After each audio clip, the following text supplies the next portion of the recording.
Statue की photo देखी थी, प्रीस्ट किंग ऑफ मोहनजोदारो।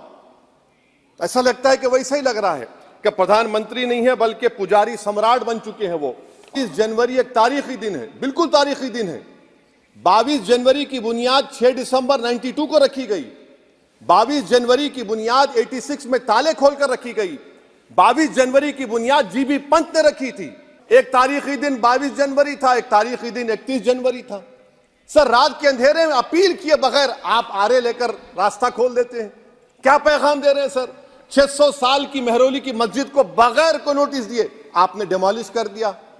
मैं जिम्मेदारी के साथ कह रहा हूं कि भारत के प्रधानमंत्री और उनकी सरकार भारत के मुसलमानों से उनकी शनाख्त को छीनना चाहते हैं। मोहतरम चेयरमैन साहब, आपका बेहद शुक्रिया कि आपने मुझे सदर जमहूरिया के खुतबे पर बोलने का मौका दिया। सर, मैं हस्ब आदत और हस्ब रिवायत उसकी मुखालिफत में खड़ा हूं और सदर जमहूरिया के खुतबे को अगर आप देखेंगे सर, तो उसमें पूरे खुतबे में लफ्ज़ मुसलमान तो छोड़िए, लफ्ज़ अक़लियत भी इस्तेमाल नहीं हुआ है। और मैं बड़ी जिम्मेदारी के साथ आपके सामने अर्ज़ कर रहा हूं कि भारत में 14% मुसलमान जो आबादी के लिहाज से 17 करोड़ आते हैं, वो आज पिछले 10 साल में नरेंद्र मोदी की सरकार में अपने आप को एक गैर यकीनी कैफियत में पाते हैं। अपने सोचते हैं कि हमारी शनाख्त को ख़तरा है, हमारे वजूद को ख़तरा है। और मैं बड़ी जिम्मेदारी के साथ कह रहा हूं कि जज्बात में लाए बगैर कह रहा हूं कि आज 17 करोड़ मुसलमान अपने आप को ऐसा समझते हैं कि जिस ज़माने में हिटलर के ज़माने में यहूदी अपने आप को समझते थे। और उसकी मैं बताता हूं क्यों समझते हैं, बताता हूं आपको चंद मिनट में।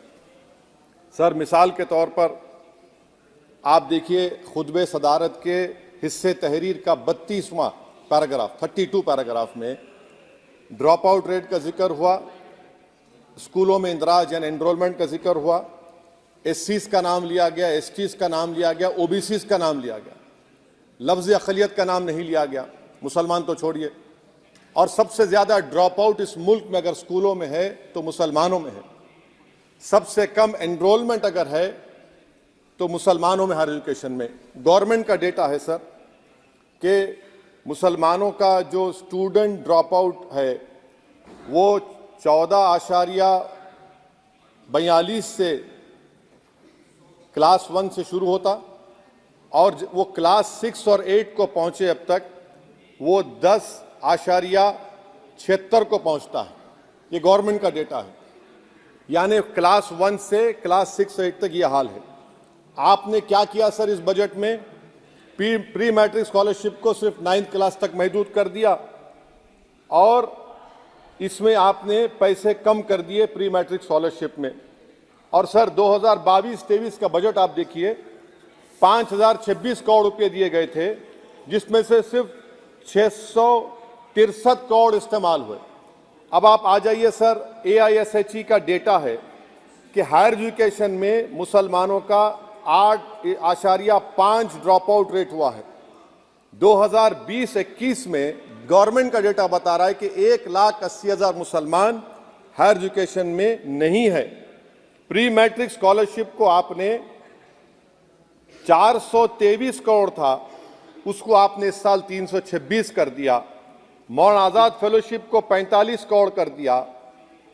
MCM जो 44 करोड़ था 33 करोड़ कर दिया। बताइए, जो सबसे ज़्यादा जिसका कम्युनिटी का ड्रॉप आउट रेट है और जो हायर एजुकेशन नहीं, उससे आप ये बर्ताव करते हैं। सर, दूसरी बात यह है कि हम ये देख रहे हैं कि 10 साल में इस सरकार में कोई हद नहीं छोड़ी है गलत हुक्मरानी की, नफरतों को भड़काने की, कोई हद नहीं छोड़ी गलत फहमियों को फैलाने की, और कोई हद नहीं छोड़ी इस मुल्क के अवाम नास को तर्क करने की। इस 10 साल में हमने क्या देखा सर? जमहूरियत हमारे वतन अजीज की को बचाना बहुत जरूरी है। ये गरीबों के लिए और कमजोरों की एक बहुत बड़ी ताकत है। मगर 10 साल में, 9.5 साल में क्या हुआ? सिर्फ एक शख्स को मजबूत कर दिया गया, एक मजहब को मजबूत कर दिया गया, एक आइडियोलॉजी, एक नजरिए को मजबूत कर दिया गया, एक शनाख्त को सब शनाख्त के आगे दूसरी शनाख्तों को मिटाने की कोशिश की गई, एक जबान को मजबूत कर दिया गया, तो हमारी जमहूरियत तो खोखली हो चुकी है। और सर, कोई भी हुकूमत और पार्टी सिर्फ जबर और इस्तेसाल पर कायम नहीं रह सकती है सर। दूसरा पॉइंट सर जो मैं आपके सामने अर्ज करना चाह रहा हूं, CAA के कानून के ताल्लुक से मरकजी एक वजीर ने अखबार में बयान दिया कि हम 8 दिन में करने वाले हैं। आप 8 दिन में करेंगे, 8 दिन में एहतजाज शुरू होगा मुल्क के कोने कोने में। आप CAA को मजहब से खत्म कर दीजिए, मजहब से जोड़ेंगे तो आपका इरादा बुरा है। आप भारत की अक़लियतों को, भारत के मुसलमानों को, दलितों को आप परेशान करने का आपका इरादा है। सर, दूसरी बात यह है कि CAA के खिलाफ क्यों हम हैं? क्योंकि सीमांचल के मुसलमान को आप बांग्लादेशी कहते हैं।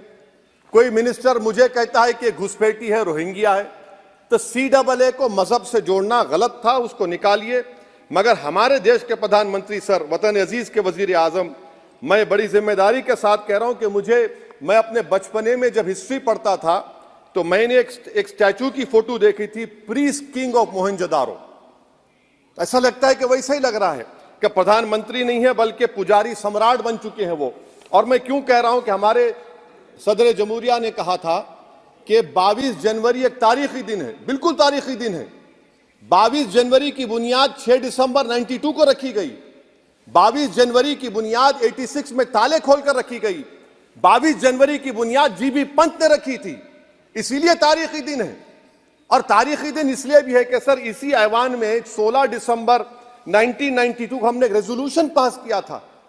आप बताइए कि आज इस मुल्क में चाहे कोई सेकुलर पार्टी का हो या जो भी हो, वाले सब सेकुलर है, बुरा मैं हूं, किसी में हिम्मत नहीं है कि 6 दिसंबर की बात की जाए। और वो तारीखी दिन इसलिए भी है सर, इंसाफ करने वालों में एक NCLT के चेयरमैन, एक गवर्नर और एक नामजद शुदा रुकने पार्लियामेंट बैठे हुए थे। अब आप बताइए मेरे पास बचा क्या है? बचा यह है कि आर्टिकल 32 बचा है जिसको बाबा साहब अम्बेडकर ने दिया।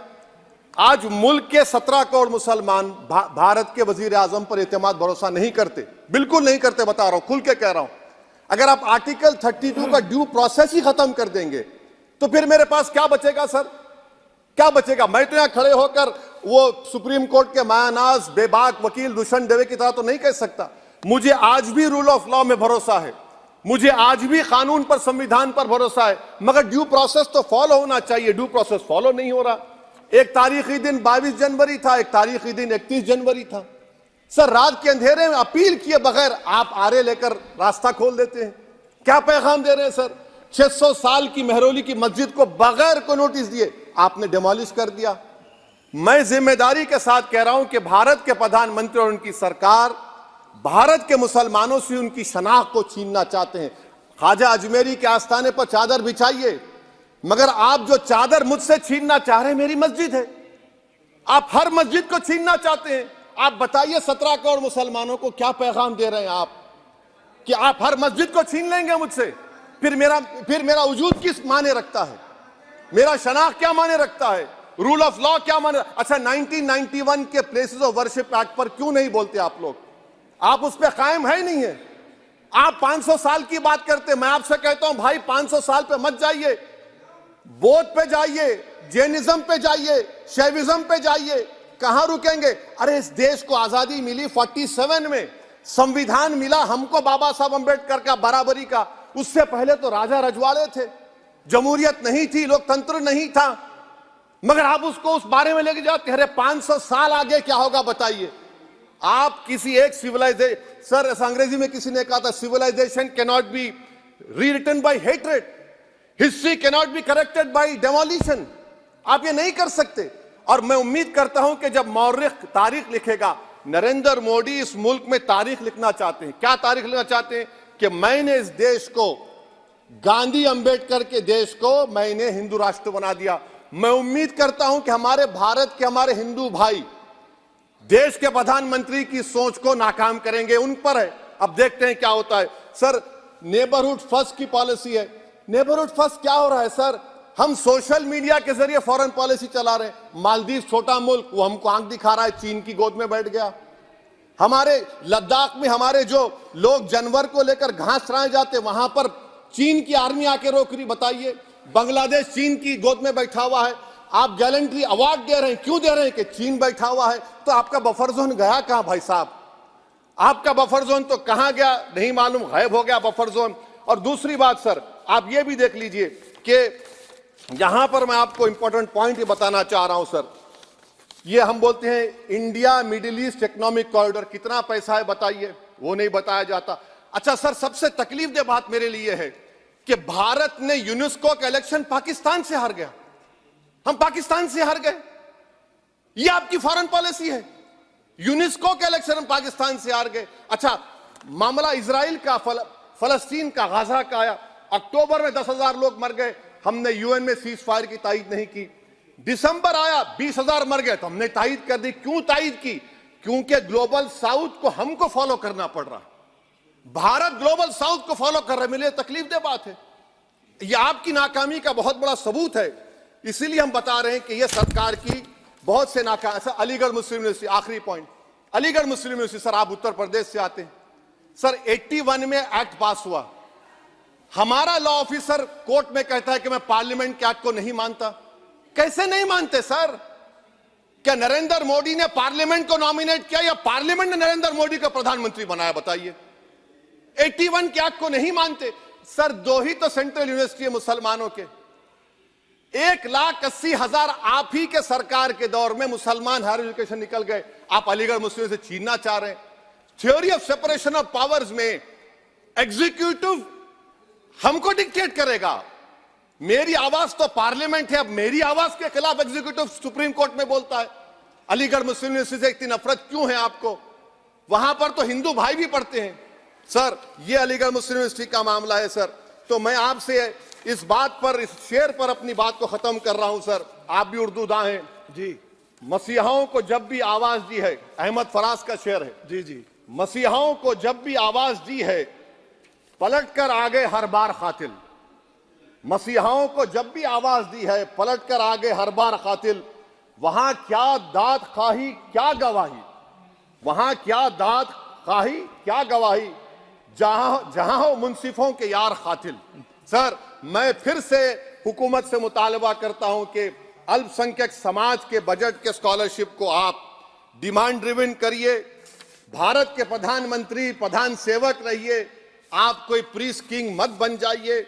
आप जीतेंगे, कौन जीतेंगे देश तय करेगा, मगर याद रखिए 17 करोड़ मुसलमान आज गम और गुस्से में हैं और इस बात को महसूस कर रहे हैं, इस बात को महसूस कर रहे हैं कि प्रधानमंत्री को हम नोट नहीं दिए मगर हमारा प्रधानमंत्री है। आखिर ये प्रधानमंत्री 17 करोड़ मुसलमानों की उनकी शनाख्त को कैसे मिटा रहे हैं, कैसे उनको आप मार्जिनलाइज कर रहे हैं। इसीलिए सर, मैं उम्मीद करता हूं कि हमारे सेक्युलरिज्म जो है वो, मैं पॉलिटिकल सेक्युलरिज्म कभी नहीं माना, जो सेक्युलरिज्म संविधान में लिखा गया उसकी हिफाजत करेंगे। मुल्क अहम है, वरना याद रखिए आप चुनाव जीते हैं हारे, मगर अगर आप 17 करोड़ एक जनता को आप गैर यकीनी कैफियत पैदा कर देंगे, ये देश के हित में नहीं होगा। बल्कि हम तो उम्मीद कर रहे हैं कि ड्यू प्रोसेस अदालत फॉलो करेगी। अदालत अगर एक तरफा फैसले करेगी तो गलत होगा सर। बहुत बहुत शुक्रिया।